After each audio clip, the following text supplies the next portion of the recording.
The stars shimmered like diamonds scattered across the void, serene and undisturbed. The Zalvoth Dominion, an empire spanning over 100 systems, had grown complacent. Their fleets were unmatched, their technology superior, their conquests effortless. And yet, as they prepared to crush another rebellious world, they made one fatal mistake. They assumed humanity wouldn't come. Kessery Prime was nothing more than a mining colony, a backwater world with a small, struggling population. The Zalvoth fleet surrounded it like a pack of predators circling a wounded animal. The planetary defenses were primitive, barely worth acknowledging. The governor of the Zalvoth forces, Lord General Viren, watched from the bridge of his dreadnought, a cruel smirk stretching across his reptilian features. "This will be over before their sun sets," he muttered, his clawed fingers tapping the armrest of his command throne. "Prepare the bombardment." A Zalvoth officer turned from his console, his scaled face showing no emotion. "Sir, long-range sensors have detected an anomaly at the system's edge." Viren waved a dismissive hand. "Likely a malfunction. Our dominance is absolute. Continue the assault." But before the first plasma round could be fired, the anomaly resolved itself into something terrifying. A rupture in space, a distortion unlike anything the Zalvoth had ever encountered. And then, from the void, they arrived. The Terran fleet, sleek black warships bristling with weapons, emerged from slipspace in tight formation. Their hulls bore no unnecessary markings, only the insignia of the United Terran Defense Force, an unbroken silver ring encircling a single burning star. Humanity had come. For too long, the galaxy had underestimated them. Seen as a young, reckless species, they had been dismissed as insignificant. But the humans had been watching, learning, waiting. And now, they had chosen their moment. "Sir!" The Zalvoth officer's voice carried an edge of something Viren had never heard before. Fear. "The Terran ships are locking onto us." Viren's smirk faltered. "Impossible! Humans have never—" The first shot fired wasn't a warning. It was an execution. A lance of searing blue energy speared through the Zalvoth destroyer at the fleet's edge, cutting it in half before its crew could even react. And then the void erupted with fire. The Terran fleet moved like no force the Zalvoth had ever faced. Their ships were faster, more coordinated, striking with lethal precision.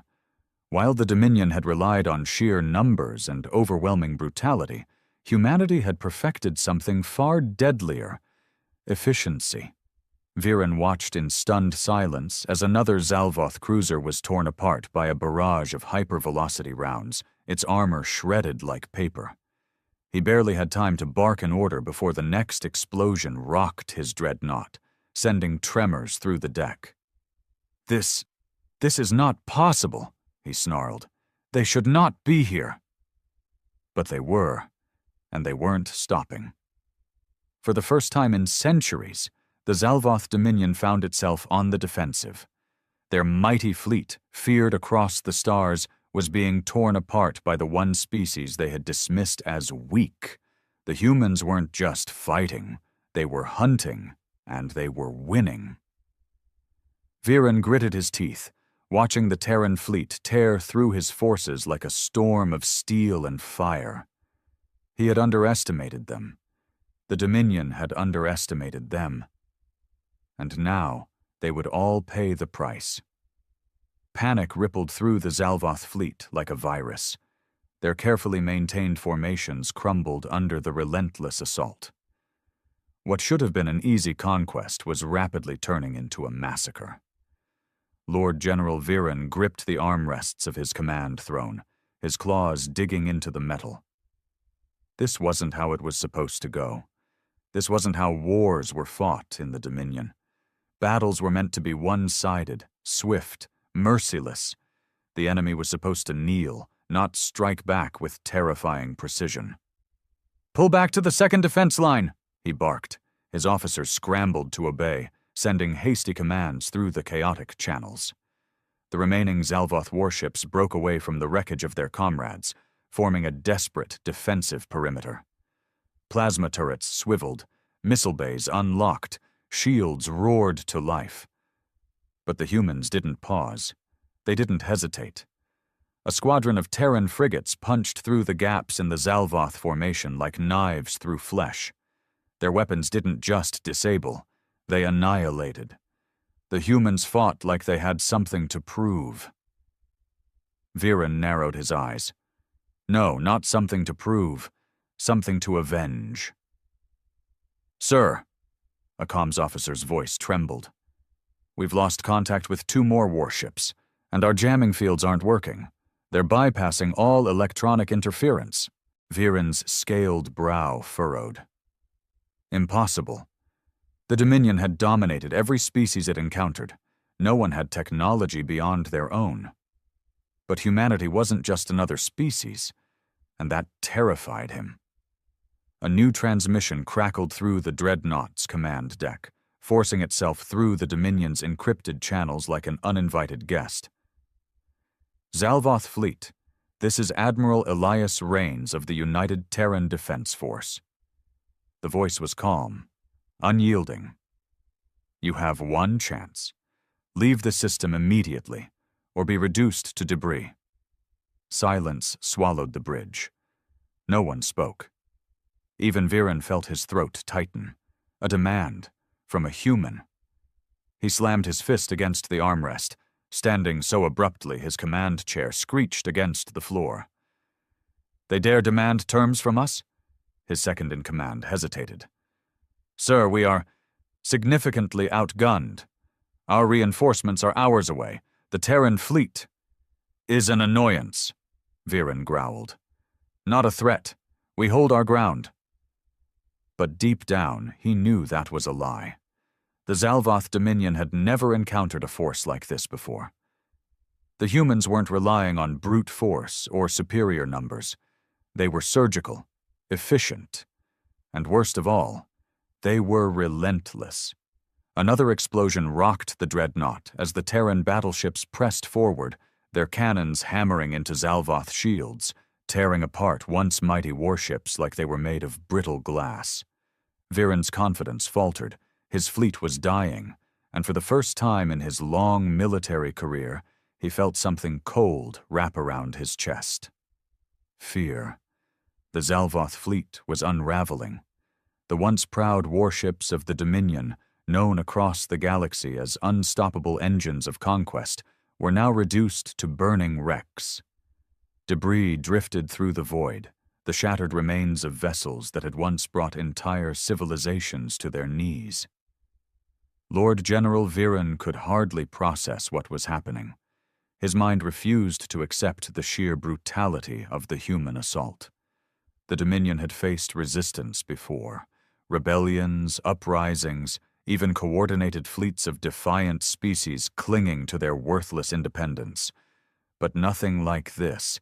Humanity wasn't resisting. They were annihilating. "Sir, the Dreadnought Vothkar is gone. It was torn apart by some kind of kinetic bombardment. No energy signature, just raw mass moving at impossible speeds." Viren's breath caught in his throat. That wasn't Dominion warfare. That wasn't how battles were fought. Energy weapons, plasma cannons, and shielded engagements had ruled the void for centuries. But the humans had perfected something terrifyingly simple. They were throwing solid projectiles at relativistic speeds, using gravity itself as a weapon. No shielding could compensate for that. No Dominion ship was designed to withstand such raw, unstoppable force. And they knew it. The Terran fleet moved like a pack of wolves, isolating stragglers, hammering weak points, cutting the Zalvoth apart piece by piece. They were ruthless, precise. There was no waste, no hesitation, no mercy. Viren's claws dug into his palms. His officers were waiting for orders, for guidance, for something, anything. But what could he say? "Sir," a younger officer stammered, breaking protocol by speaking without permission. His scaled skin was pale, his wide eyes locked onto the tactical display. They're leaving us an opening. Viren's head snapped up. What? The officer pointed at the star chart. The humans had systematically dismantled the Zalvoth's formation, driving them into a tightening spiral of destruction. But now, at the very edge of the battlefield, there was a gap. A narrow corridor leading away from Kessari Prime, toward the hyperlane exit. They're letting us escape, another officer whispered, disbelief laced in every word. Viren's mouth twisted into a snarl. Letting them escape? As if they were vermin, spared only because extermination wasn't worth the effort? No, he hissed. We fight to the last. But his crew didn't share his conviction. They exchanged uncertain glances, their bodies tense, their hands trembling over their consoles. They had seen the impossible today. They had seen what the humans could do, and they wanted to live. Another explosion rattled the bridge. The shields were failing, the armor was buckling. The dreadnought itself, the pride of the Dominion's armada, was moments away from being torn apart like all the others. A second transmission came through. This time, the human admiral's voice carried no emotion. Last chance. Viren's claws flexed. His pride screamed at him to fight, to defy, to show these humans that the Zalvoth Dominion never surrendered. But then he looked at the display, at what remained of his fleet, at the ghosts of the ships that once surrounded him. And for the first time in his life, Lord General Viren issued the order he had sworn he never would. All remaining ships, withdraw. The bridge was silent. Then, one by one, his officers moved. The surviving Zalvoth warships turned, retreating through the gap humanity had left for them, their weapons silent, their pride shattered. Viren's hands trembled. He felt hollow. The Dominion had never lost a battle like this. And yet, today, they had not only lost, they had been humiliated. As the remnants of the once mighty Zalvoth fleet limped away from Kessari Prime, silence filled the bridge of Viren's dreadnought. It wasn't the silence of discipline or of solemn duty. It was the silence of shame. They had been broken, not in the way lesser species crumbled before the Dominion's might, but in a way that cut far deeper. The humans had not merely defeated them, they had allowed them to flee, like predators sparing wounded prey too insignificant to waste energy on. Viren's claws dug into the armrests of his command throne. His officers dared not speak. They could feel the weight of failure pressing down on them all. The Dominion did not retreat. It did not surrender. It never bent to the will of another. And yet here they were, running. A deep growl rumbled from Viren's throat as he stared at the tactical display. The Terran fleet had not pursued. They had not tried to wipe them from existence. Instead, they held their position over Kessari Prime, as if daring the Dominion to try again. Arrogance, no, confidence. Viren clenched his fists. How?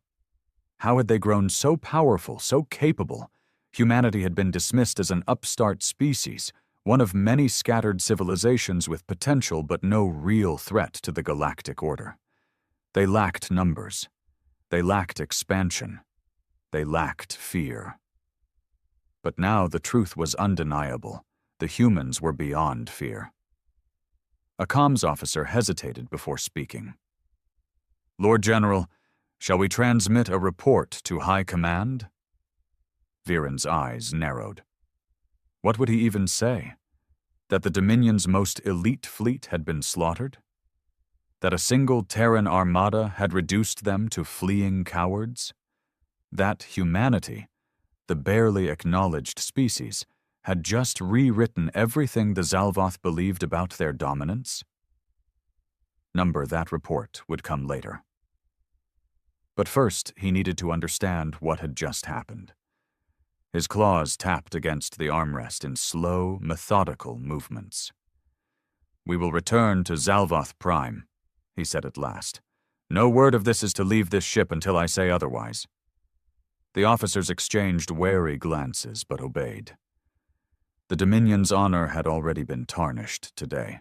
There was no need to spread their disgrace before they could find a way to avenge it. Viren turned back toward the viewport, staring at the distant stars. Humanity had won this day, but he would ensure that, one way or another, this war was far from over. As the Zalvoth fleet retreated into the cold abyss of space, Lord General Viren sat motionless in his command throne, his mind a storm of disbelief and rage. The battle, the humiliation, played over and over in his mind like a haunting vision. It had been no ordinary defeat. No, this was something far worse. The Dominion had always operated under the assumption that they were the pinnacle of military power, that no species, no matter how ambitious or rebellious, could challenge their dominion over the stars. But today, humanity had shattered that illusion, and they had done so with terrifying precision. The humans had not just fought. They had studied the Zalvoth. They had adapted, exploited weaknesses, and used weapons the Dominion had no counter for. This was not the reckless bravery of an inferior species flailing against an empire. This was cold, calculated annihilation. Viren's fists clenched. "Sir," a hesitant voice interrupted his thoughts. Viren turned his gaze towards the officer standing near the communications terminal. The younger Zalvoth's scales were pale, his posture uncertain. Even his voice betrayed something unthinkable for a Dominion officer. Hesitation. "What?" Viren snapped. The officer flinched but held his ground. "High Command is requesting an immediate battle report." Viren exhaled sharply through his nostrils. Of course, they were. The moment the Dominion fleet had warped into Kessari Prime's system, victory had already been assumed. The higher ranks likely expected a report detailing yet another world crushed under the Zalvoth boot. But that was not the report they would receive. He stared at the blank holoscreen before him. He could already see their reactions, the disbelief, the scorn, the demands for an explanation. His name would be dragged through the halls of power as a commander who had failed. The Dominion had not suffered a loss of this magnitude in generations, and it had happened under his watch. His officers were waiting for him to lie, to dress up the battle as a mere strategic withdrawal, to maintain the illusion of the Dominion's invincibility. But what good would a lie do? The humans had proven themselves, and that fact would not change, no matter how much the Dominion tried to deny it. Viren's claws tapped against the armrest. His voice, when he spoke, was lower, measured. "Transmit only the essentials. Inform High Command that we encountered an unexpected resistance force at Kessari Prime." The officer hesitated. "Should we identify them?" Viren's eyes narrowed. The answer should have been obvious, but something in his gut told him that naming humanity directly, admitting that the great Zalvoth Dominion had been bested not by some vast, ancient power, but by humans, would send ripples of uncertainty through the Empire. "No," he said finally. "Not yet." The officer nodded and relayed the message. The bridge remained eerily silent. No one dared to speak.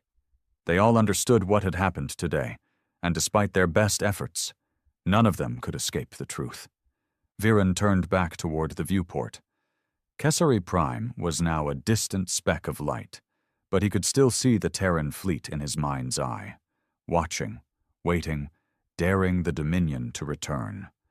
They had underestimated humanity. That would not happen again. The Dominion did not accept rivals. If humanity wished to challenge their rule, then they would be crushed, no matter how long it took. Viren's claws dug into the armrest one last time. This is not over. The silence on the bridge of Viren's dreadnought was suffocating. No one spoke, no one moved. The weight of their retreat hung over them like a noose, tightening with every second they drifted further from Kessery Prime. Viren's mind churned with rage and calculation. The humans had not just fought back, they had dictated the battle. The Zalvoth had been reduced to prey, scrambling away from a predator that was faster, smarter, and far more lethal than anyone had imagined. And what was worse, the humans had let them escape. His claws scraped against the armrest of his command throne.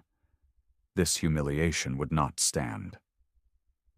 He turned to his second-in-command, a veteran officer named Rilvok.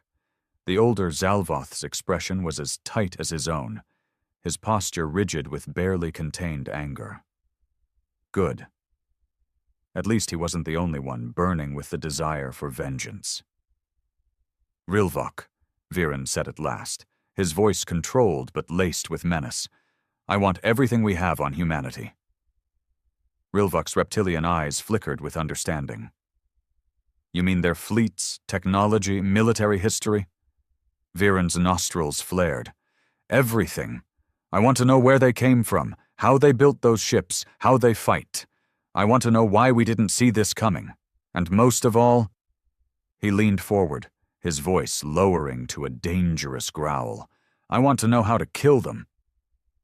A few of the bridge officers shifted uncomfortably. Fear? No. Uncertainty.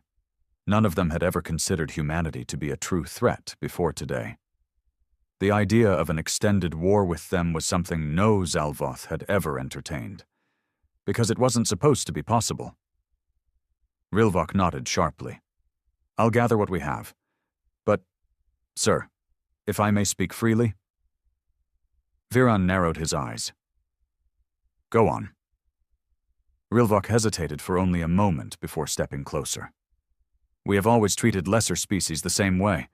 Overwhelming force, no mercy, no diplomacy. It has worked for centuries, but the humans, they study their enemies. They don't just fight, they adapt. His voice darkened. We saw that today. Viren's jaw tightened. He didn't need the reminder. Rilvok lowered his voice even further. What if we can't beat them the way we have beaten everyone else? The bridge fell silent. The words hung in the air like a curse. Viren's eyes glowed with cold fury. Then we change the way we fight. He stood, towering over the command deck. The Dominion will not be humiliated again. If brute force is not enough, then we will evolve.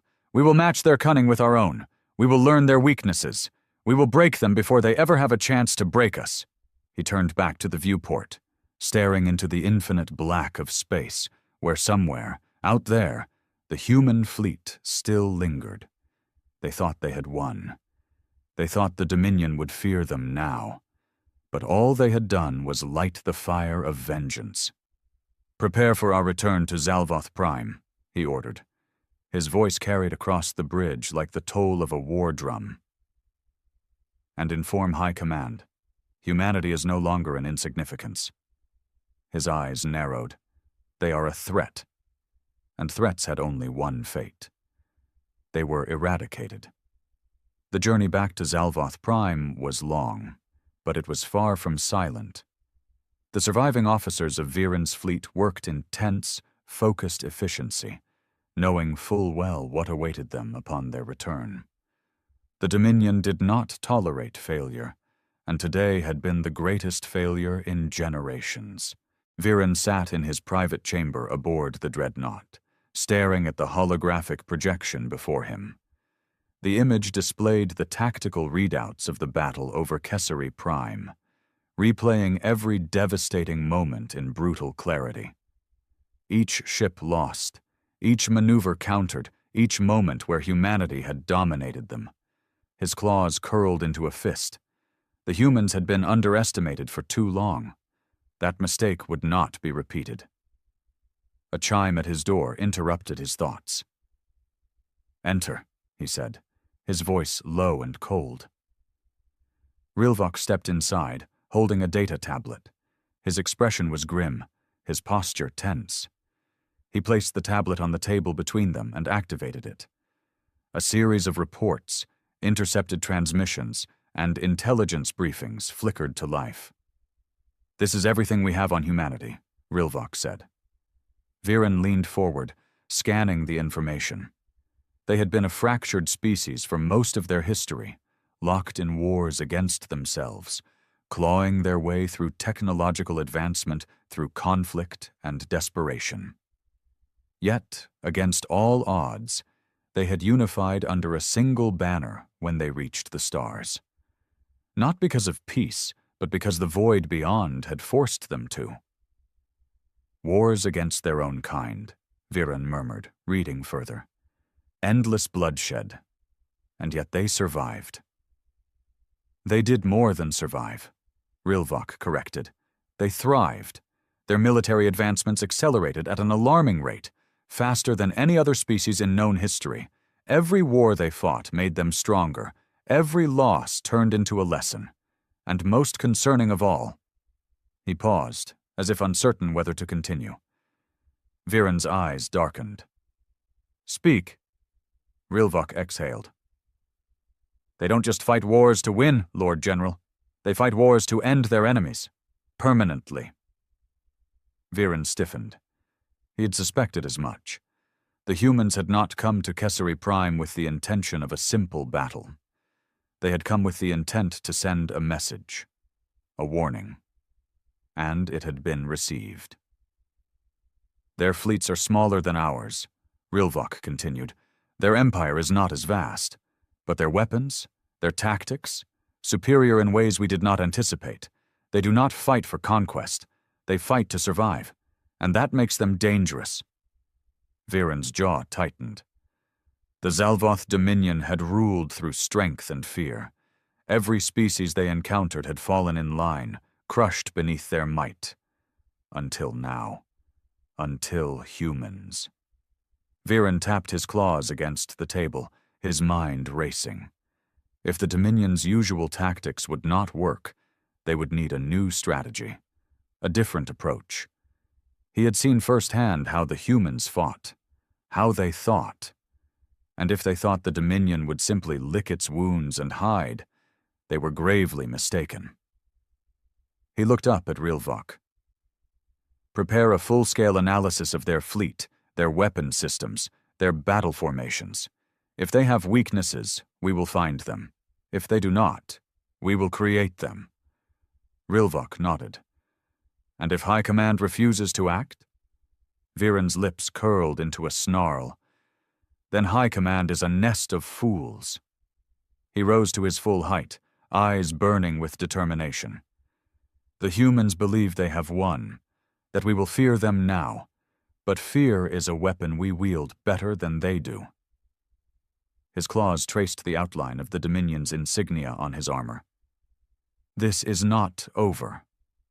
His voice was barely above a whisper, but it carried the weight of an empire. "We will return."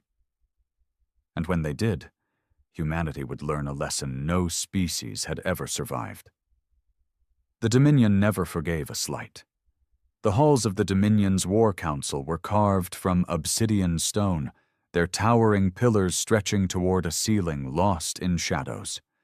The air carried a cold, oppressive weight, thick with the scent of burning incense and metal, a place where only strength held meaning. Lord General Viren strode through the corridors with measured, deliberate steps. His golden armor gleamed under the low lights, his cloak trailing behind him like the shadow of death. Behind him, Rilvok and two other officers followed in silence, their expressions carefully blank. They had no right to speak here. Only Viren did. As he approached the War Council chamber, the massive doors hissed open, revealing a room filled with the highest-ranking members of the Dominion's military and ruling caste. The Zalvoth High Lords sat in a half-circle, their reptilian gazes piercing and unyielding. Above them, a massive holographic display flickered to life, showing the Kessari Prime battle report in chilling detail. The silence was suffocating. Finally, the Supreme Warlord, Gyrich, leaned forward on his throne-like chair, his scaled features expressionless.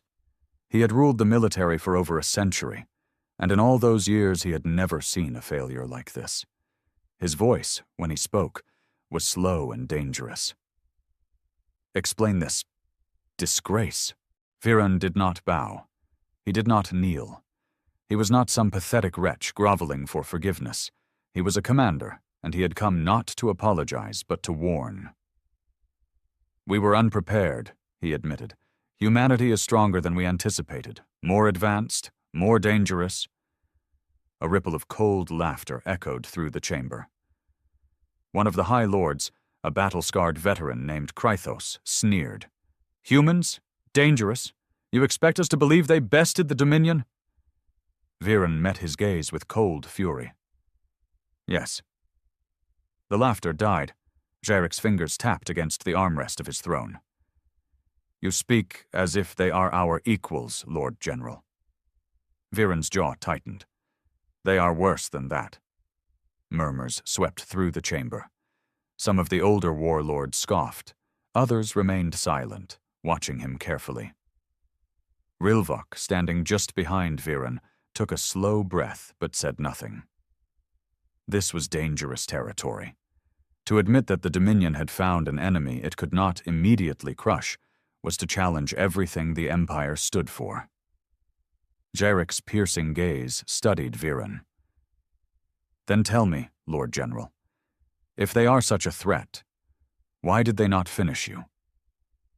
Viren's claws curled into fists. That was the question that haunted him the most. The humans could have wiped them out completely. They had chosen not to, and that terrified him. "They wanted us to retreat," he said slowly. "They wanted us to know they could have destroyed us." His voice darkened. "And they wanted us to tell you." Gyrich leaned back, his expression unreadable. "Arrogance." Viren shook his head. "Number confidence." The murmurs grew louder. Some of the warlords looked uneasy now. Gyrich's golden eyes narrowed. "And what do you suggest we do about this confidence?" Viren stepped forward, his voice like a blade slicing through the tension in the room. "We strike back. We show them that the Dominion does not retreat. We do not cower. We do not fear." His voice grew into a snarl. "We burn their worlds. We erase them from the stars." Krythos scoffed again. "And how do you propose we do that, when you could not even hold a single battle against them?" Viren turned his head sharply. "Because I learned from that battle." He looked at Gyrich. "The humans are different from any species we have ever faced. If we use the same tactics we always have, we will lose." That got their attention. Gyrich studied him, his fingers tightening against the armrest. "And what do you suggest?" Viren exhaled slowly. "We fight as they do. Adapt. Learn. Change." His eyes gleamed with something dark. "We have always relied on our overwhelming numbers and superior firepower to win our wars. That will not work against humanity." Gyrich was silent for a long moment. Then he spoke. "And if you are wrong?" Viren's lip curled. "Then I will not return from the next battle." A tense silence. Then, slowly, Gyrich smiled. A sharp, cruel thing. "Then let us see if humanity is truly worthy of being our enemy." The war had just begun. The War Council chamber remained heavy with tension as the Supreme Warlord Gyrich leaned forward, his piercing golden eyes locked onto Viren's. The other High Lords, once skeptical, now sat in uneasy silence. The idea that humanity had become a genuine threat to the Dominion was not something they had ever considered. But Viren had forced them to. Gyrich tapped his claws against the armrest of his throne-like chair. The rhythmic sound echoed through the chamber, each tap punctuating the slow unraveling of everything they had once believed. The Dominion was meant to be supreme, unchallenged, absolute. And yet here stood one of their most decorated warlords, telling them otherwise. "You claim we must adapt," Jarek said finally, "that our standard tactics will not suffice. If that is true, then tell me, Lord General, how do you propose we change?" Viren's mind had been racing toward that very question for hours. He knew the Dominion could not afford to respond to humanity's advance with brute force alone. If they simply threw fleets at the humans like they did with weaker species, they would be torn apart again. They needed something different, something worse. "We must stop fighting like conquerors," Viren said, his voice sharp, "and start fighting like predators." A few of the High Lords stirred at that, some with intrigue, others with skepticism. "Explain," Jarek commanded. Viren stepped forward, standing tall in the center of the chamber. "The humans do not fight for expansion, nor for conquest. They fight to survive. That is why they are dangerous. It is why they were able to overwhelm us at Kessari Prime.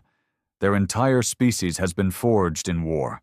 From the moment they learned to fight with primitive weapons to the battles they wage in the void today, every war has made them stronger." He let his words sink in before continuing. "But survival has a cost. They may be strong in open war, but they still have weaknesses." His voice lowered, turning almost predatory. "They value their people, their civilians, their infrastructure, their allies. They fight with discipline, and that discipline can be broken." Jarek's lips curled into the ghost of a smile. "Ah, you propose we take the war beneath their fleets." Viren nodded. "Their technology is superior, their tactics advanced. But war is not just fought in space. If they fight to protect their kind, then we must make their people suffer. We target their supply lines, their trade, their colonies. We strike where they are not expecting us." Krythos, the High Lord who had scoffed at Viren before, sneered. "You suggest we abandon direct combat? That we fight like cowards?" Viren's gaze snapped to him, cold and dangerous. "There is no cowardice in victory. There is only strength, and there is death." He tilted his head slightly. "Do you still believe them weak, High Lord?" Krythos growled, but did not answer. Jarek chuckled darkly. "I see. You do not seek to defeat them in battle." His golden eyes gleamed. "You seek to shatter them." Viren nodded once. "A war of attrition will not work, but a war of terror? That will break them." The Supreme Warlord leaned back, considering. "And what forces would you require?" Viren's claws tapped against the table. He had already planned for this. "I will assemble a new strike force, not a fleet designed for open war, but one built for precision devastation. We will send fast, undetectable ships into their space, attack their civilian outposts, destroy their industrial worlds, sow discord among their people." His voice dropped lower. "Make them fear the dark." A silence followed. Then Jarek exhaled through his nostrils, a slow and calculating breath. "It has been a long time," he said, "since we fought an enemy worthy of such effort." The room remained still. The weight of the decision was clear. If the Dominion followed through with this, it would mean war not just in space, but in every shadow of the galaxy. A campaign of slaughter unlike any before. Jarek's lips curled into a grin. "Very well," he said at last. "You will have your forces, Lord General." His voice grew darker. "Go teach these humans what it means to challenge the Dominion." Viren's expression did not change. But deep within his cold, reptilian heart, satisfaction burned. This war would not be like the last. This time humanity would suffer. The war had changed. Lord General Viren stood aboard the command deck of the Veracis, a sleek new warship built for one purpose: devastation.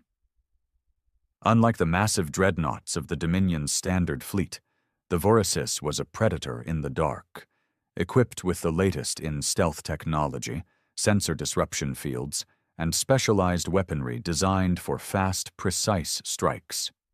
Behind him, the bridge crew moved in practiced silence. They were not ordinary Dominion soldiers. Every officer, every pilot, every technician aboard the Voracis had been hand-selected for this campaign. These were not warriors meant for conquest. These were hunters, and the hunt was about to begin. Viren's cold, reptilian eyes fixed on the holographic display before him. A map of human-controlled space spread across the screen, red markers pinpointing strategic locations. Unlike the battle at Kessari Prime, this was not a war fought over territory or military might. It was a war of precision, of terror. His second-in-command, Rilvok, stepped forward. Our scouts have confirmed the target's location, a supply station near the colony world of Epsilon Eridani, lightly defended, civilian workers, minimal fleet presence. He paused. A soft target. Viren's claws tapped the console in thought. And the fleet? Rilvok's expression hardened. A small defense force, a few destroyers, a single cruiser. They are not expecting an attack. Of course they weren't. The humans were still preparing for an open war, still waiting for the Dominion to send another massive fleet against them. They expected battle lines, strategic engagements, honorable combat. They did not expect the Dominion to strike from the dark. Viren's lips curled. Good, he said. We begin the operation immediately. Rilvok nodded, stepping away to relay the orders. Within moments, the Voracis and its accompanying fleet, a collection of sleek, fast attack ships, moved into position. They emerged from the void like wraiths, silent and unseen, slipping past human patrols with surgical precision. The target station, Eridani Logistics Hub, loomed ahead. A floating city of metal and glass, home to thousands of workers. Supplies and fuel depots lined its exterior, fueling the human war machine. They would not see the sunrise. Viren turned to his weapons officer. Disable communications first, then cut off all escape routes. A single nod. The Voracis' targeting systems locked onto the station's transmission relays. Seconds later, a pulse of electromagnetic energy surged through the void, frying every sensor, every comms array within the sector. On the station below, alarms blared, but it was already too late. Launch the attack. The Voracis fired first.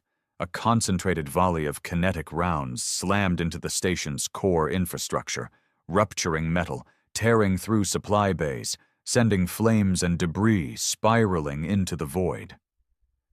Then came the rest of the fleet. Fighter squadrons weaved through the chaos, striking at fleeing shuttles, blasting apart emergency escape pods before they could get away.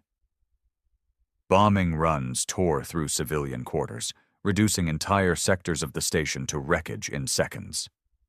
Viren watched it all in cold silence. There was no satisfaction in slaughter, only necessity. The humans needed to learn. Their people were not safe. Their homes were not sacred. Their war was no longer one of battlefields and honor. It was now a war of survival.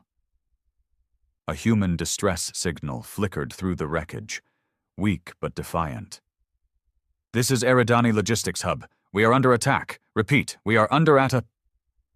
The transmission cut off as another explosion ripped through the station's center. Rilvok turned to Viren. The operation is complete. The station is lost. No survivors. Viren nodded. Withdraw before their reinforcements arrive.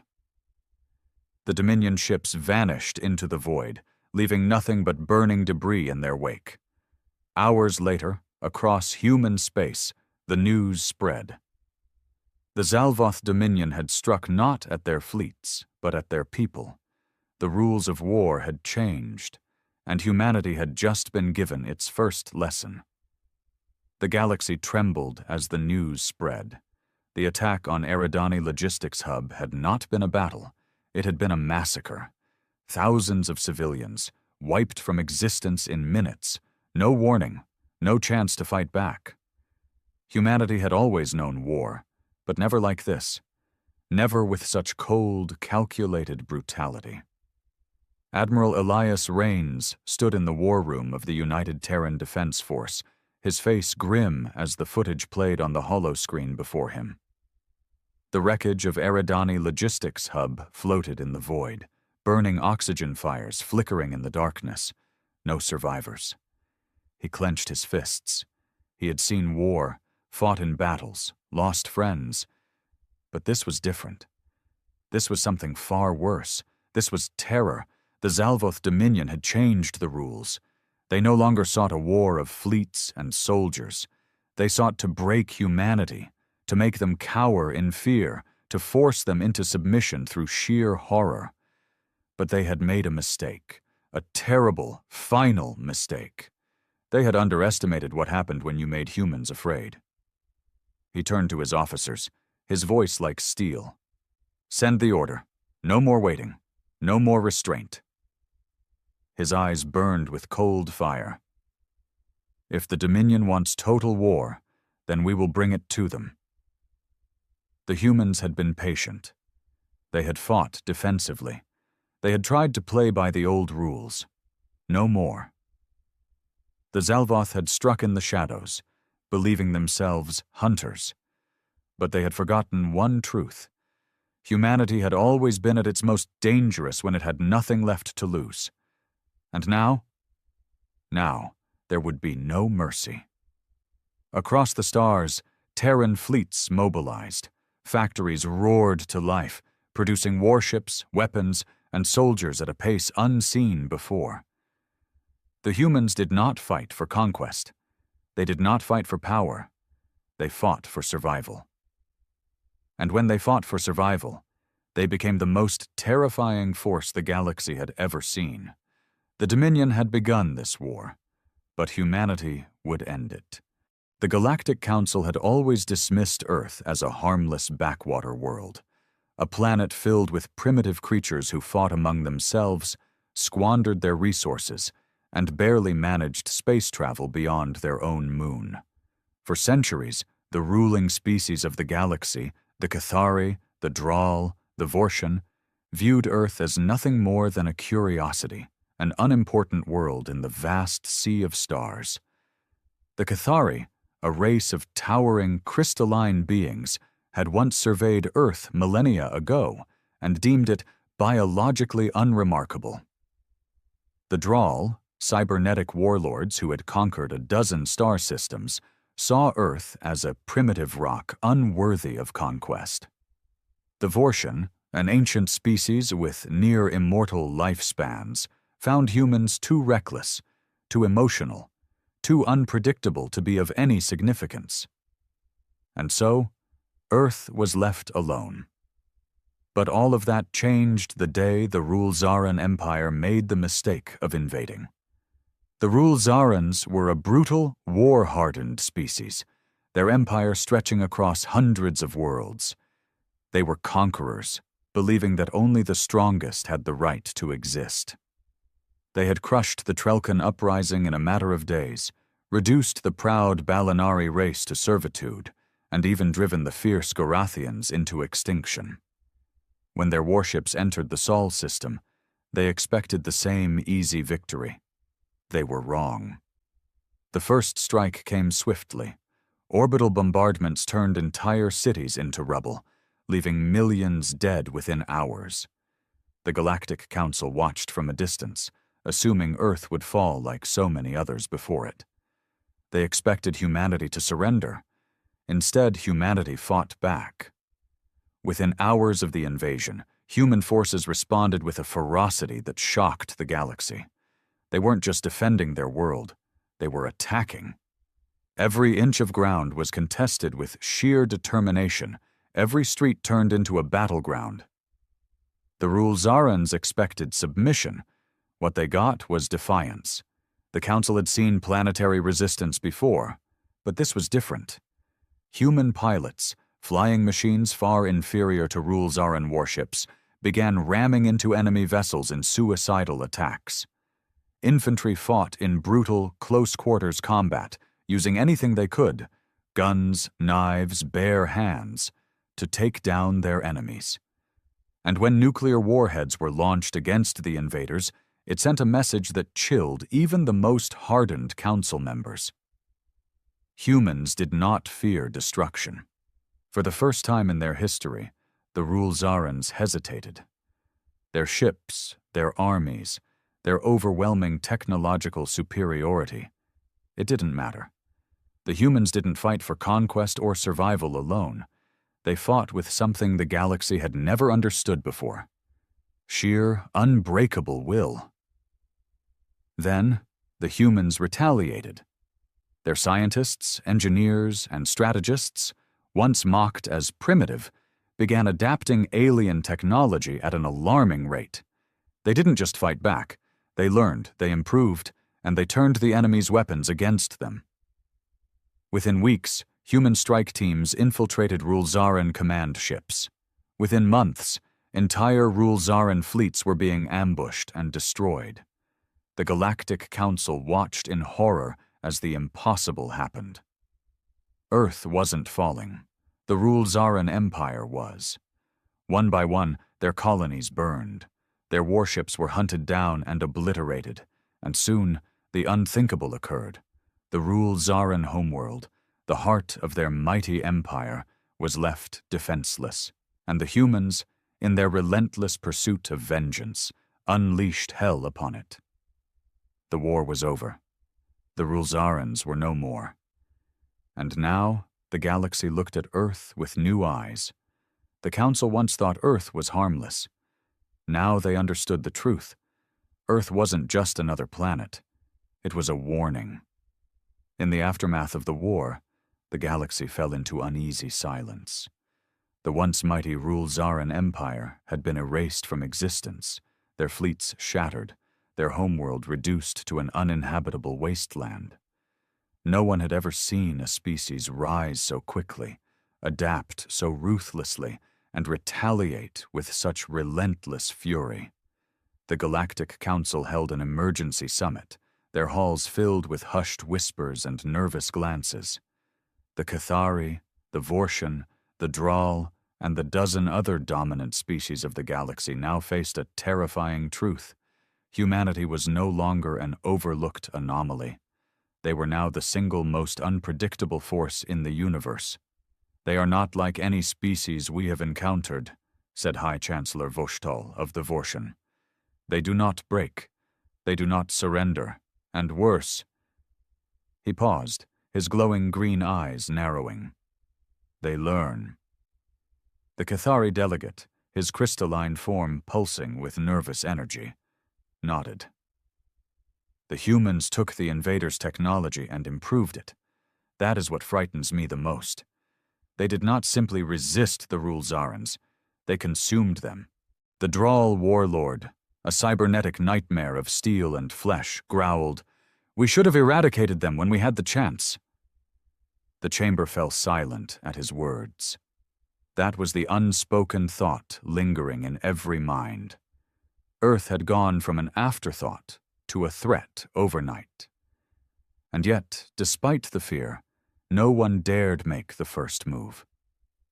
The humans had not expanded their conquest. They had not demanded tribute or subjugated the rest of the galaxy.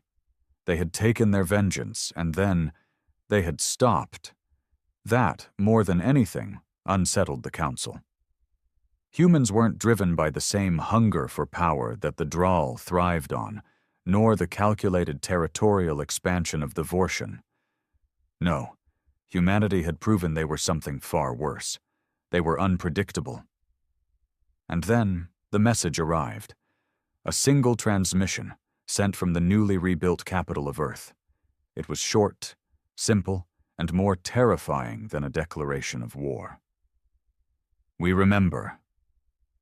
With those two words, the galaxy understood what they had unleashed.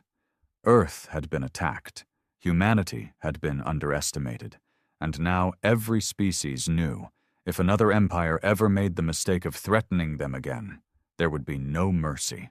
The galaxy would never forget the day it witnessed Earth's power, because humanity never would. The galaxy tried to move on. Trade routes reopened, alliances were reforged, and empires resumed their quiet struggles for influence. But beneath the surface, an unshakable fear lingered. Humanity had changed everything. The Vortian, masters of diplomacy, attempted to reach out. Their envoys arrived on Earth, hoping to mend relations, to study the creatures they had once dismissed as insignificant. What they found was a world that had transformed itself in record time. Human cities, once devastated by war, had been rebuilt with terrifying efficiency. Defense systems lined the skies, energy shields and orbital platforms standing guard over every major population center. Humanity wasn't celebrating victory. It was preparing for the next war. "We do not seek conflict," the Vortian ambassador told the leaders of Earth. The response was cold. "Neither did we." The Cathari tried a different approach. They offered humanity a seat at the Galactic Council, an unprecedented gesture for a species so young. But when the first human delegation arrived at the Council's grand chamber, they did not come with gratitude. They came with demands. "The Council watched as Earth burned," spoke Ambassador Adrian Wells, his voice echoing through the vast hall. "You dismissed our suffering as insignificant. You assumed we would crumble. And now you offer us a seat, not out of goodwill, but out of fear." The assembled species shifted uncomfortably. The humans were right. "We accept," Wells continued, his piercing gaze scanning the room. "But understand this. Humanity is not here to bow. We are here to ensure that what happened to Earth never happens again. Not to us, not to anyone." It wasn't a speech. It was a warning. From that day forward, Earth's presence reshaped the balance of power. Humanity refused to be a passive member of the galaxy. Where the Council hesitated, humans acted. When pirate fleets raided defenseless colonies, it was human warships that responded first. When corrupt empires sought to exploit weaker species, human soldiers arrived to defend them. Some called them protectors, others called them meddlers. But no one dared to call them weak. And then the whispers began. Deep in the outer systems, beyond the reach of the Council, something was stirring. Ships were vanishing. Entire colonies were going dark. At first, the Council dismissed the rumors as mere pirate activity. But the humans knew better. They had seen war, they had seen conquest, and they recognized the signs. Something was coming, and this time, humanity would not wait for the first strike. They would be ready. The signs were subtle at first, freighters failing to check in, distress signals abruptly cut off, frontier colonies going silent one by one. The Galactic Council dismissed it as typical fringe sector instability, blaming pirates, navigational errors, or local conflicts. But humanity had learned a hard lesson from the Rule-Zarin War. The first warning signs of a disaster were always ignored until it was too late. And so, while the rest of the galaxy remained complacent, Earth prepared. The newly formed Terran Defense Initiative, TDI, launched a series of scouting missions into the uncharted regions beyond Council space. These were not official, nor were they sanctioned. Humanity had learned that when danger lurked in the void, the Council preferred to look the other way. But Earth could not afford such ignorance. Captain Jackson Reed of the UNSV Argus, a state-of-the-art reconnaissance vessel, led the first mission into the dead expanse, a vast region of space where ships had been disappearing. The Argus had the best stealth technology humanity had reverse-engineered from its conquered enemies. It could slip between star systems unnoticed, its sensors piercing the darkness in search of the unknown. It took only 3 days before they found it. A derelict Vortian colony ship floated aimlessly near the edge of a dying star system. It was massive, capable of carrying 500,000 Vortian citizens. There was no distress beacon, no signs of battle damage. It was simply abandoned. Reed ordered his team to board. The moment they stepped inside, the silence was suffocating. The ship was intact, its systems still humming with faint energy. Half-eaten meals sat untouched in the mess halls. Doors remained open as if their occupants had simply walked away mid-step. But there were no bodies, no blood, no signs of struggle. It was as if every living thing had simply vanished. The deeper they went, the worse it got. Crew quarters were eerily pristine, their owners' belongings still in place, beds left unmade, clothes draped over chairs. The bridge crew's terminals were still active, displaying star charts and half-written logs that ended abruptly. The security systems recorded nothing unusual, and yet the ship was empty. Then they found the writing, carved deep into the walls, into the floor, into the very metal of the ship. It sees, it waits, it knows. A shiver ran down Reed's spine. His comms officer, Lieutenant Mara Santos, whispered, "Sir, I think we need to leave." Then the lights flickered, and the whispering began. It wasn't over the comms. It wasn't coming from their translators. It was inside their helmets, inside their minds, a chorus of voices speaking in a language no one could understand, layered upon itself in an eerie, overlapping harmony. The words were wrong, impossible sounds that twisted inside the brain like living things. "Back to the shuttle, now." Reed's voice was calm, but his heart was hammering. The team moved quickly, but the whispering grew louder. The ship, once silent, now creaked and groaned, as if awakening from a deep slumber. Shadows twisted unnaturally, stretching and shifting where there should have been no movement. Then Santos screamed. She staggered, clutching her helmet, eyes wide in terror. "It's inside! It's watching!" Reed grabbed her by the arm, pulling her toward the exit. The whispering became a roar, an overwhelming storm of incomprehensible words that clawed at their thoughts. The walls of the ship seemed to pulse, the metal flexing as if something massive was shifting beneath its surface. They barely made it to the shuttle. As soon as they were aboard, Reed barked, "Get us out of here!" The pilot, hands shaking, launched the shuttle at full burn. As they cleared the docking bay, the Argus fired its main guns, sending searing energy beams into the derelict ship.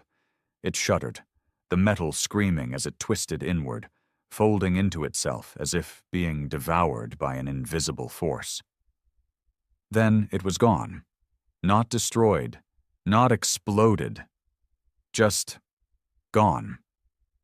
The Argus wasted no time escaping the system.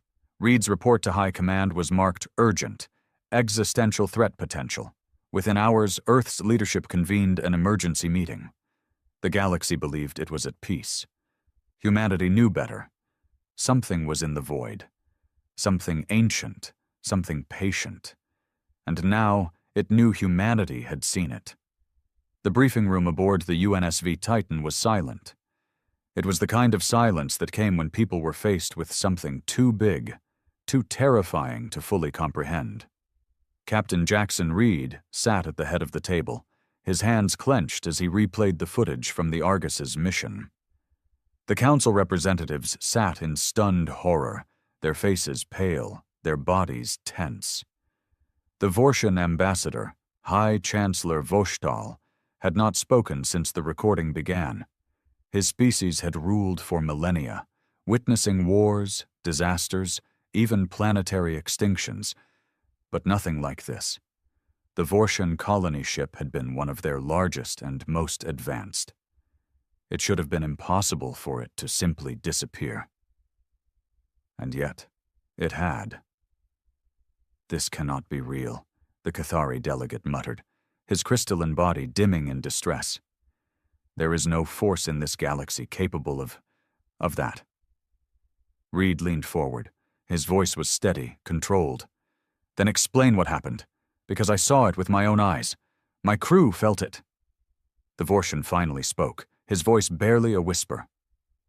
The writing, on the walls. He exhaled sharply. We have seen it before. The room froze. What? Reed's eyes narrowed. Voshtal hesitated, then continued.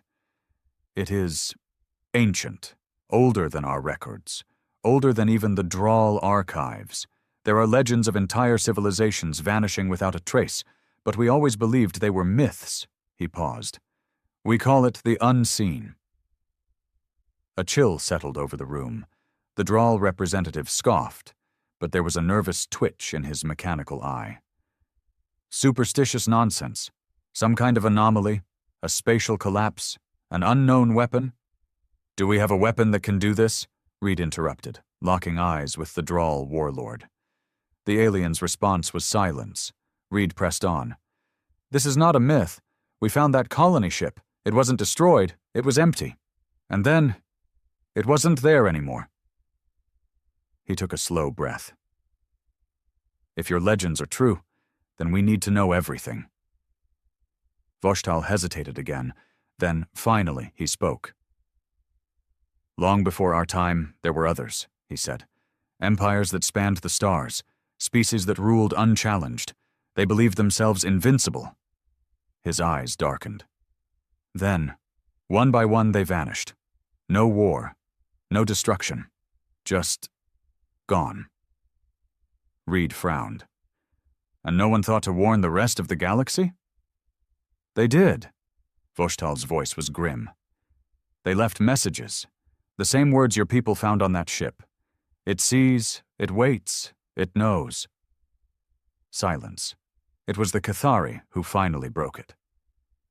We have been arrogant, he murmured. For so long we have believed ourselves the masters of the stars, but something else has been watching, waiting. Reed clenched his jaw. He had seen wars. He had seen planets burn, seen entire species wiped from existence. But this was something else, something worse. It wasn't an enemy they could fight. It was something beyond war, beyond weapons. A predator. The Galactic Council scrambled. They dispatched ships, probed the dark corners of space, sent their best scientists to analyze the anomaly. But the disappearances continued. Ships, stations, entire planets, gone without a trace.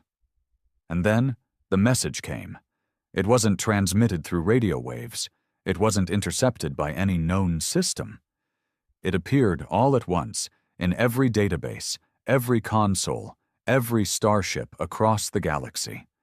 A single sentence, burned into every screen, every language, in letters that seemed to twist and shift like something alive.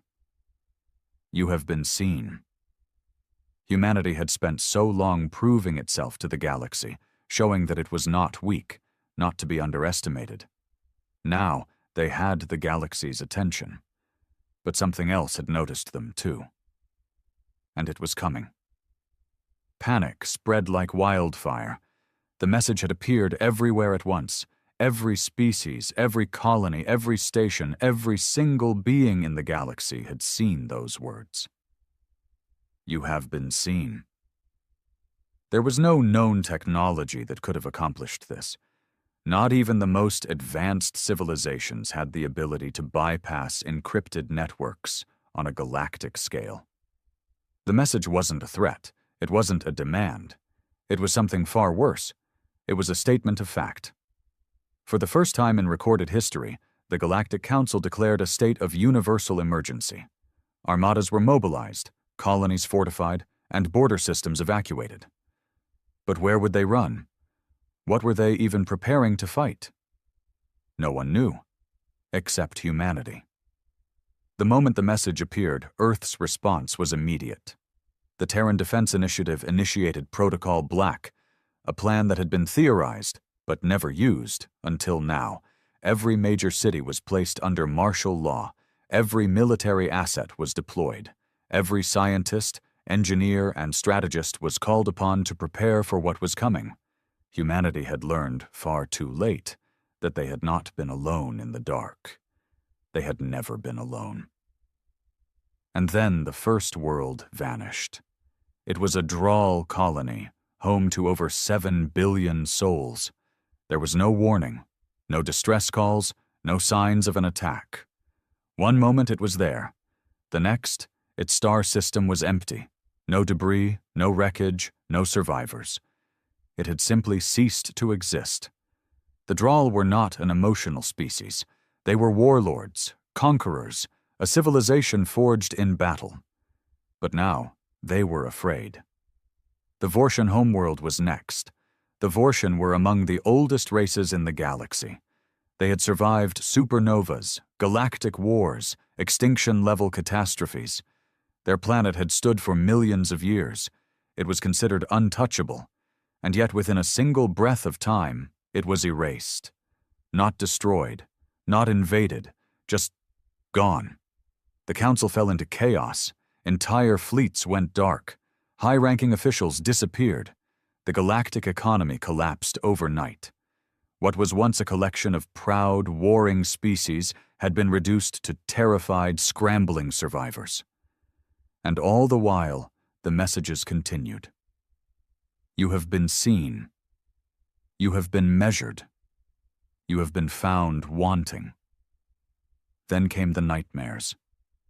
At first, only a few reported them. Fleeting, eerie visions of something vast and endless lurking in the void. But soon, the reports flooded in from every corner of the galaxy.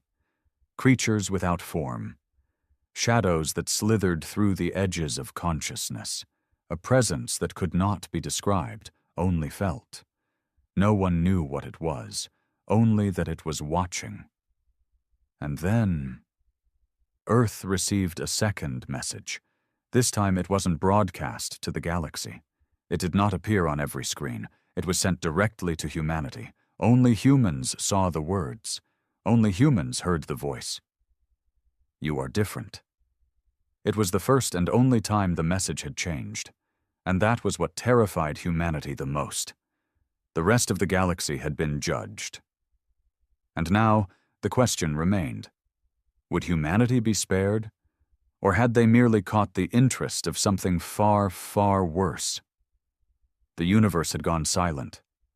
What was once a galaxy teeming with life, conflict, and politics had been reduced to whispers of terror. Entire civilizations were vanishing like footprints in a storm. Great fleets, planetary defense networks, ancient fortresses, all useless. And yet, Earth remained untouched. The Galactic Council no longer existed. What remained of its member species had fractured into desperate enclaves, hiding in deep space stations, in forgotten corners of the void. No longer rulers, no longer conquerors, only prey, waiting for their turn to disappear. But humanity had been given a message unlike the others. You are different. It was a statement, a declaration, a choice. And Earth had no idea what it meant. The Terran Defense Initiative's war room was buried deep beneath the surface of Mars, hidden behind layers of reinforced alloys, electromagnetic shielding, and quantum encryption barriers. It was the most secure location in the Sol system. Yet, despite all its technology, all its security, it could not stop the fear that hung over the room like a thick fog. High Marshal Jackson Reed sat at the head of the table, his face drawn with exhaustion. Across from him, leaders from every surviving human government, military branch, and scientific division waited for the one thing no one wanted to say aloud. What do we do?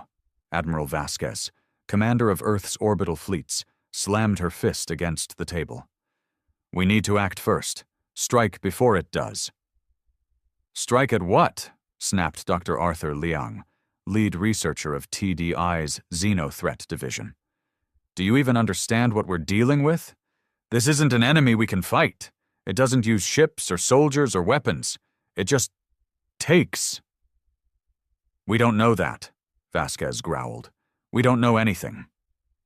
"And that's the problem," Reed interrupted.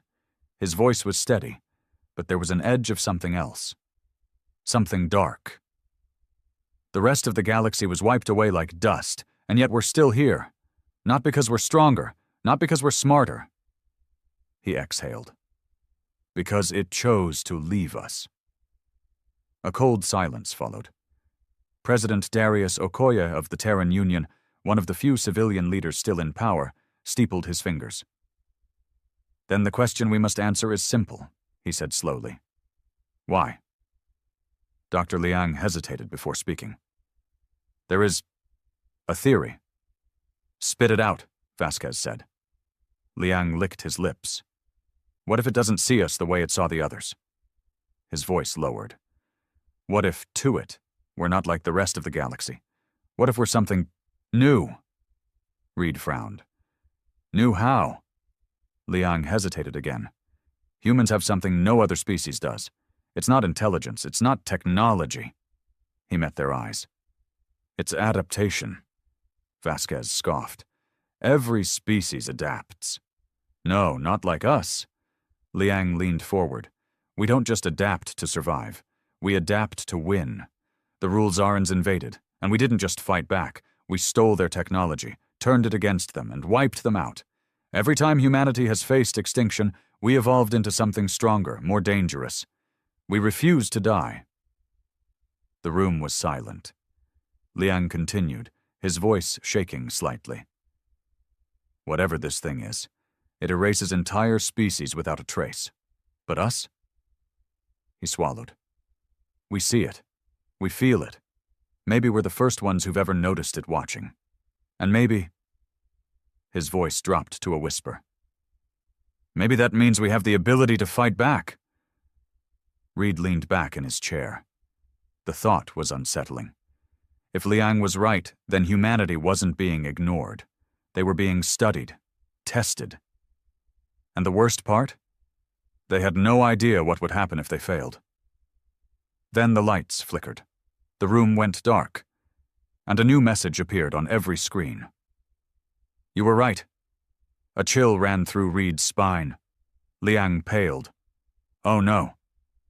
We will see what you become." The message faded. The lights returned. The war room was silent, but the meaning was clear. Humanity had been given a choice: to evolve or to disappear like the rest. Reed's voice was grim. "Prepare the fleet, because for the first time in history, Earth would not wait for the unknown to come to them. They were going to war. The preparations for war began immediately. Humanity had never faced an enemy like this. The Rulzaran War had been brutal, but at least there had been a fight. An enemy fleet, an empire to dismantle, a war to be won. This question mark. This was something else entirely. How do you fight something that doesn't exist in any conventional sense? The Terran Defense Initiative went into full mobilization. Every warship in the Sol system was refitted with the most advanced technology Earth had to offer. Every scientist, engineer, and strategist worked around the clock to decipher the impossible. No one slept. No one rested. And in the heart of it all, Jackson Reed watched the stars. It had been weeks since the last message. No new disappearances had been reported. No new worlds lost. No further signs that the unseen, as the Vortian had called them, had made their move. It was like the entire galaxy was holding its breath, and humanity was left standing at the edge of the abyss, waiting for something to push them in. Deep beneath the Martian surface, in the most secure research facility ever built, Dr. Arthur Liang and his team worked on what could only be described as madness. "We can't kill something we don't understand," Liang had said weeks ago, "but maybe we can change the rules of the game." The project, codenamed ECHO, was theoretical at best. It was based on the terrifying assumption that the unseen didn't just erase civilizations, it rewrote reality itself. The disappearances weren't simple destruction. They were a complete, fundamental undoing of existence, as if those planets, those species, had never been there to begin with. Which meant if humanity wanted to fight back, they needed to rewrite reality too. "Status?" Reed asked as he entered the lab, his presence demanding immediate attention. Liang turned, dark circles under his eyes, fingers twitching from too much caffeine and too little sleep. "We're close. Too close, honestly." Reed frowned. "Explain." Liang exhaled, running a hand through his disheveled hair. "We built the device. It works, but—" He hesitated. "It's responding." The room went still. Reed's jaw tightened. "Responding," Liang swallowed. "Every time we activate a test pulse, we get a feedback signal from somewhere. It's like it knows what we're doing." Reed's heart pounded in his chest. "And," Liang's voice was barely above a whisper, "and it's watching us back." The decision was made. Protocol Black shifted into its final stage. The first fleet, Echo 1, was deployed toward the last known location of a vanished planet. The plan was simple: trigger the device, force a response, and see what happened. It was the most reckless, dangerous, and outright suicidal operation in human history. And yet, Echo 1 went willingly. Humanity had never been the strongest species in the galaxy. They had never been the most advanced. But they had something no other species had: the will to fight, even in the face of something beyond comprehension. Reed stood aboard the bridge of the UNSV Valiant, Earth's most powerful warship. The fleet was in position. The device was primed. Every screen, every sensor, every weapon system was locked onto the empty void where a planet should have been. And then Reed gave the order. "Activate ECHO." A pulse of energy rippled outward, warping the very fabric of space itself. For a moment, nothing happened. The stars remained, cold and distant. The silence of the void pressed down on them like an ocean of darkness. Then the screaming began. It didn't come from the comms. It didn't come from the speakers. It came from inside their heads. Thousands of voices, overlapping, a chorus of something ancient and hungry. The ship's lights flickered. Shadows stretched unnaturally, twisting and writhing like living things. The fabric of reality itself shuddered. And then they saw it. The void opened. It wasn't a portal. It wasn't a wormhole. It was something else. A tear in existence, a wound in the universe, and from within, something gazed back. Not a ship, not a fleet, not an army, just eyes.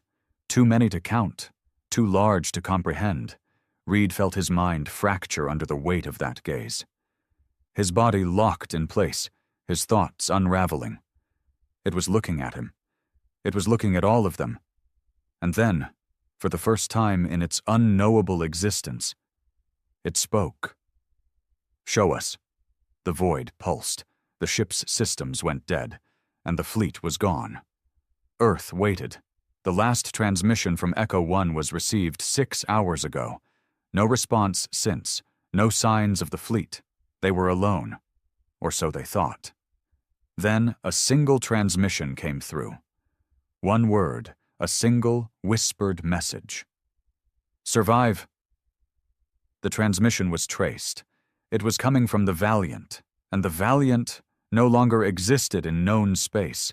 Humanity had made first contact. Now, the real war would begin. The Valiant drifted in the void. Or at least it felt like drifting. There were no stars, no planets, no points of reference, just an endless, stretching darkness that swallowed all sense of direction. Reed had no idea how long they had been here. The ship's systems were unresponsive.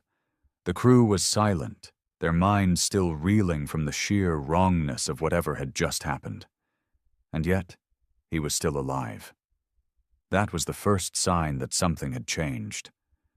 Because if the unseen had erased entire civilizations without a trace, if it had swallowed entire species into nothingness, then why was he still breathing? Why was his ship still intact? Show us. The words still echoed in his mind, whispered in a voice that wasn't sound, but something deeper, something imprinted into his very thoughts. They were being tested. That realization sent a shiver down Reed's spine. He had been prepared for destruction. He had been ready to fight and die. But this was something else. Status report, he managed, his voice hoarse. For a long moment there was no response. Then, slowly, his officers snapped out of their daze, shaking off the weight of whatever had gripped them. "Systems are partially operational," said Santos, her voice trembling. "I don't know how, but we have power again." Reed frowned. "Weapons? Non-functional? Engines? Dead? Communications?" Santos hesitated. "That's the strange part, sir." She turned to face him, her expression grim. "We're receiving transmissions." Reed's pulse quickened. "From where?" Santos swallowed. "Everywhere." A cold dread settled in Reed's stomach. "Define everywhere." Santos's hands trembled as she brought up the data. "We're picking up distress signals, multiple frequencies, some in known languages, some in ones that don't exist anymore." Reed's breath caught in his throat. He moved to the main screen, watching as Santos displayed the transmissions. Some were recent, some were thousands of years old, some came from species that had been erased from history, and some were in human languages. "Impossible," whispered Vasquez. "That's impossible." Reed's hands clenched into fists. The unseen hadn't just watched civilizations vanish, it had kept them, or at least echoes of them, and now it had taken Echo One into the same place. Was this where the lost civilizations had gone? Were they still here, trapped in this place? Had humanity just crossed into something far beyond life and death? Then, the darkness shifted. It wasn't an attack. It wasn't a movement. It was something more fundamental, like the fabric of space itself was bending. A shape emerged, a silhouette, vast and unknowable, shifting between dimensions. It had no form, yet it had every form. It was an absence, yet it was more present than anything Reed had ever encountered. And then, in the midst of the void, something changed. A shape took form. A figure, almost human. It was tall, impossible. It had no face, but Reed felt its gaze. And then it spoke, not with words, not with sound, but with understanding. "You are not like the others." Reed's mind burned. He gritted his teeth, forcing himself to stand against the pressure, the weight of its presence. "We adapt," he forced out. "We survive." The being regarded him. Then it spoke again. "Show us." Reed exhaled. He understood now. This wasn't just survival. It was a challenge. The unseen had taken species before. It had consumed empires, erased histories. But humanity? Humanity had done something no one else had. They had looked back. And now, the test had begun. The Valiant was no longer alone in the void. And neither was humanity.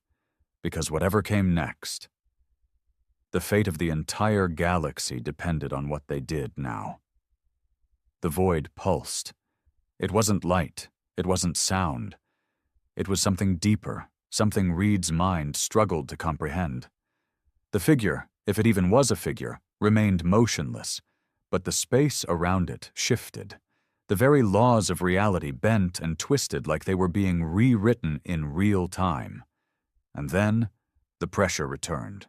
Not an attack, not a threat, a demand. "Show us." Reed steadied himself. He had spent his life preparing for battles fought with weapons, tactics, and brute force. But this was something else entirely. He had no army, no fleet, no weapons. All he had was humanity itself. Reed took a slow breath and raised his chin. "You want to see what makes us different?" His voice was hoarse but steady. "Fine.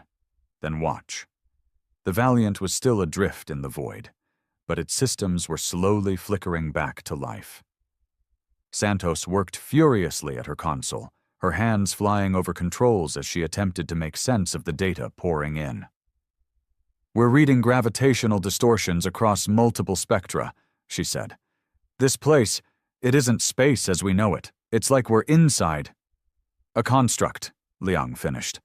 His voice was barely above a whisper. "Not a place, not a dimension, but something made." Reed frowned. "A prison," Liang shook his head. "Number an experiment." The thought made Reed's stomach turn. "Experimenting on what?" Liang hesitated, then pointed to the distress signals still flooding their sensors. "I think on us. On everything that's ever vanished." A cold realization settled over the crew. The unseen hadn't just erased civilizations, it had collected them, studied them, and now it was doing the same to humanity. "Enough," Reed muttered. "If they want to see what makes us different, we'll show them." He turned to Santos. "Reboot every system. Power up everything we have left. If this place is a construct, let's break it." Santos hesitated. "If we push too hard, sir, we could—" "That's the point," she nodded grimly. "Understood." The bridge hummed with renewed energy. Lights flickered, screens crackled, the engines sputtered, then roared to life, and the void reacted. The figure shifted, its edges unraveling and reforming in ways Reed's mind could barely process. It was watching, learning. Then the void itself rippled. The Valiant shuddered violently, as if the entire reality around it was reshaping itself. The distress signals blinked out, one by one, replaced by something new, something ancient, something angry. A deep, resonating pulse spread through the ship, not sound, but meaning, and Reed finally understood. They were not the first to fight back. They were just the first to still be standing. The first attack came without warning. Not weapons, not ships. A wave of pure force crashed against the Valiant, threatening to tear it apart at the molecular level. The ship groaned under the pressure. Metal screamed. The hull twisted like it was about to collapse in on itself. But it held. "Shields at maximum," Vasquez barked. "They're testing us." Reed's grip tightened. "Then let's pass the test." Santos's hands flew over her controls. "Sir, the ECHO device, it's resonating." Reed turned sharply. "Resonating with what?" Liang's face went pale. "With them." The unseen weren't just watching anymore. They were responding. And then, for the first time since entering the void, something spoke back. Not the unseen. Something else. A voice, ancient and fractured, filled the ship. "We remain." Reed's breath caught. He turned to Santos, who was staring wide-eyed at her console. "Sir," she whispered, "that came from inside the void." A cold realization settled over the crew. Not all of the vanished were gone. Some were still here. And now, with the ECHO device active, they had just woken them up. The test was no longer just for humanity. It was for everyone who had ever been taken. And the final battle had just begun. The void trembled. The Valiant stood at the center of something far greater than any war humanity had ever faced. The unseen had pulled them into its experiment, tested them, observed them. But in doing so, it had made a mistake. It had assumed humanity would break like the others. It had assumed wrong. "We remain." The ancient voice echoed through the ship's systems, vibrating through the hull, through their bones. Reed didn't know who or what had spoken, but he knew what it meant. The civilizations that had been erased, the species that had vanished, some part of them had endured. And now, with humanity's defiance, with the activation of Echo, something deep within the void had woken up. "Sir," Santos said, voice shaking, ECHO is syncing with the frequency of the void.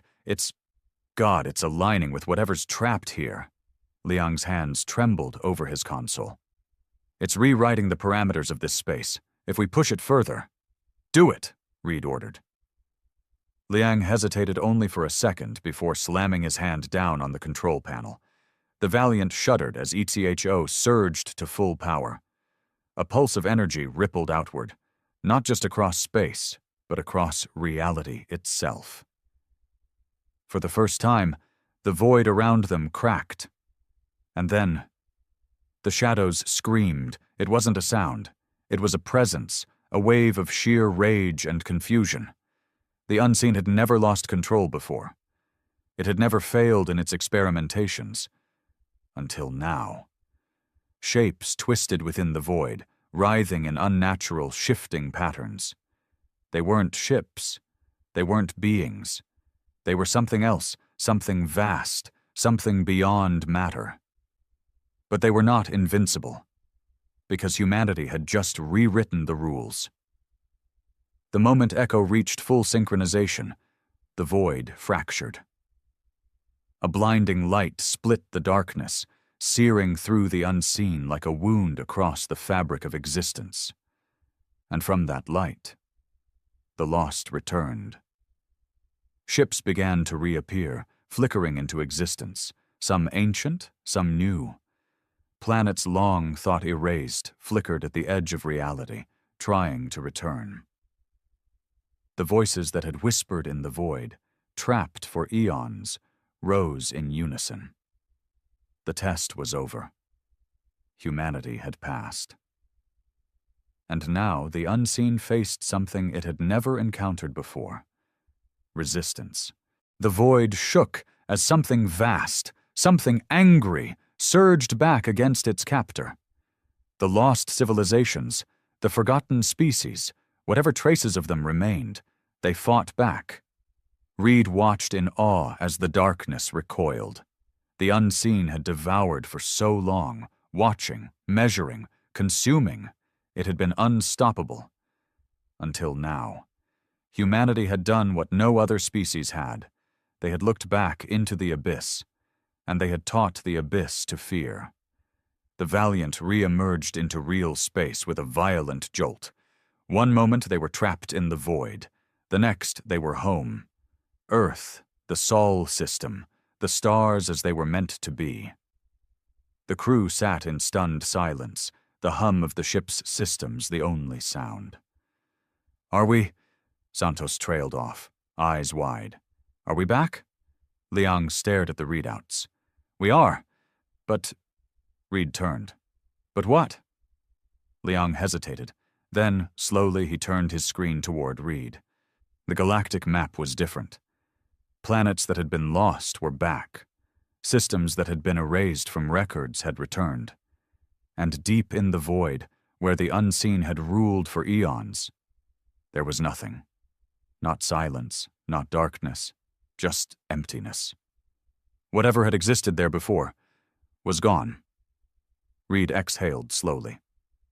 "We changed something." Liang nodded. "We didn't just fight back. We rewrote the board." Santos's voice was barely a whisper. "So what happens now?" Reed looked out at the stars. The galaxy had been forever altered. Civilizations had returned. The unseen had been erased, or maybe it had retreated, licking its wounds, waiting for another moment to strike. Either way, humanity had proven itself. They were no longer just survivors. They were something new, and the galaxy would never underestimate them again. Reed's lips curled into a grim smile. "Now," he said, "now, we see what we become."